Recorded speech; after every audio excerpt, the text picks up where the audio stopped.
Hello dear, welcome करता हूं YouTube channel Rahul Mishra nursing पे। जितने भी मेरे डियर आप लोग वीडियो को देख रहे हैं, आप लोग को आज मैं एक बहुत ही ज़बरदस्त चीज़ें बताने वाला हूं। वीडियो को पूरा देखिएगा, आप लोग समझने का प्रयास कीजिएगा और आप लोग को ये वीडियो काफ़ी ज़्यादा जो है हेल्पफुल और फ़ायदा देगा। तो चलिए वीडियो को करते हैं शुरू। और आप चैनल पर नए हैं तो चैनल को एक बार सब्सक्राइब कर लीजिए तमाम तरह के तैयारी और अपडेट के लिए। चलिए वीडियो को यहाँ पर स्टार्ट करते हैं। सबसे पहली बातें हैं कि आप लोग को एक बार जानकारी होनी चाहिए कि आंसर की जो है आप लोग को आज जारी कर दिया गया है। बात समझ रहे हैं ना। आंसर की जो है स्टाफ नर्स का जारी हो चुका है। बहुत सारे लोग जो है धीरे धीरे लिंक धीरे धीरे फ्रेश हो जाएगा, आप लोग सब लोग चेक कर लेंगे और चेक बहुत सारे लोग कर भी लिए होंगे। अब बातें आती है कि आप अपना क्वेश्चन को देख चुके हैं कि आपका कितना सही है कितना गलत है और कितना सही है कितना गलत है। गलत में आप लोगों को पता है कि निगेटिव मार्किंग था, तो निगेटिव मार्किंग आप लोग घटाकर माइनस करके एग्जैक्ट आप लोग देख लीजिए कि आपका कितना जो है नंबर आ रहा है 100 में। ठीक है।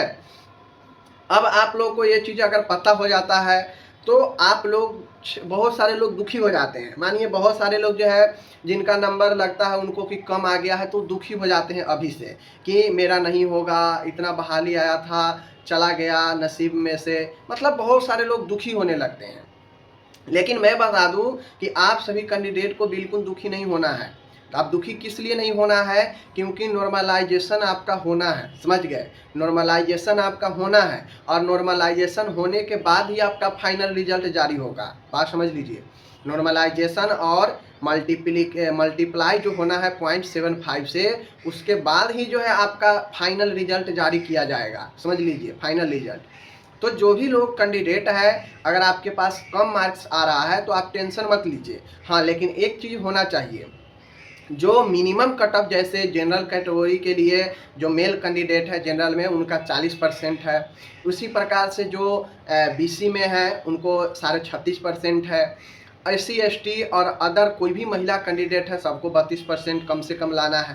तो ये जो मिनिमम तय किया गया है ये मिनिमम से ज़्यादा होना चाहिए। अगर ये मिनिमम से अगर आपका कम आ रहा है CBT में और आप 30 पर रह गए, आप 29 पर रह गए, 24 पर रह गए, तो फिर आपका वास्तव में कुछ नहीं होने वाला है। समझ लीजिए मिनिमम से कम जिनका भी है वास्तव में कुछ नहीं होने वाला है, ये मैं बता रहा हूँ। लेकिन अगर आप मिनिमम जो आपके कैटेगरी का जो आपका मिनिमम में मार्क्स लाना है कम से कम, अगर वो आप पार कर गए हैं तो अभी आप बिल्कुल बने हुए हैं कंपटीशन में। जी हाँ, मिनिमम कट ऑफ को अगर पार कर गए हैं तो चूँकि आगे नॉर्मलाइजेशन होना है, बहुत सारे प्रोसेस हैं, तो आप अभी जो है अपने आप को मायूसी नहीं कर सकते हैं, बिल्कुल संभावना आगे है। एक बात एकदम क्लियर है कि जो मिनिमम कट ऑफ को नहीं पार कर पाए हैं या मिनिमम कट ऑफ आपका नहीं आ रहा है तो फिर सॉरी कि आपका आगे कुछ नहीं हो सकता है। जो बात है मैं फैक्ट और रियलिटी बताऊंगा। अगर आप मिनिमम कट ऑफ पार कर गए हैं और आपको अपने आप को मायूसी समझ रहे हैं कि मेरा नहीं होगा, कम है, ये है वो है, अभी बिल्कुल अपने आप को निराशा मत होने देना है, क्योंकि आगे आपका बहुत सारे प्रोसेस बाकी है। ठीक है। वो तो जब फाइनल कट ऑफ आएगा तो पता चलेगा कि हाँ कितना है, नहीं है, क्या होगा, नहीं है। अभी सोच के आप लोग को निराश नहीं होना है। बात समझ रहे हैं? लेकिन ये भी हकीकत है कि जो मिनिमम कट ऑफ है, मिनिमम कट ऑफ पार कर लेने से ही जो है जॉब आपका नहीं हो जाएगा। ये भी हकीकत है, क्योंकि नंबर ऑफ कैंडिडेट ज़्यादा है तो कैंडिडेट भी जो है क्वेश्चन ज़्यादा अटेम्प्ट किए होंगे, तो कहीं ना कहीं जो है आपका जो कट ऑफ होगा वो मिनिमम से ऊपर होगा। मैं SC को छोड़ दूँ, ST को छोड़ दूँ तो हो सकता है उनका कट ऑफ जो है कम हो।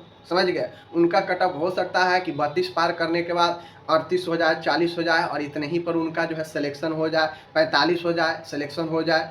लेकिन अदर कैंडिडेट के लिए आपको जो है ऊपर सोचना पड़ेगा, ऊपर। जी हाँ, ऊपर सोचना पड़ेगा कि आपका जो कट ऑफ है मिनिमम कट ऑफ, उससे अगर 10 नंबर 12 नंबर ऊपर नहीं है तो थोड़ा सा मुश्किल है। लेकिन अपने आप को अभी ही अगर सोच लेंगे कि मेरे नहीं होगा, ये नहीं है, वो नहीं है, तो ये सही नहीं है। आगे कुछ भी हो सकता है, क्योंकि आपका आगे प्रोसेस अभी जारी है। अभी तो ये सिर्फ आप जो है आंसर की ही देखे हैं।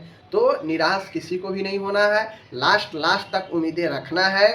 होगा ठीक है, नहीं होगा फिर से मेहनत करेंगे, फिर से आगे वैकेंसी आएगी। ऐसा बात तो नहीं है कि वैकेंसी नहीं आएगी, और बहुत जल्दी बहाली आगे आएगी। तो इन चीज़ों को आपको ध्यान में रखना है। ओके, धन्यवाद।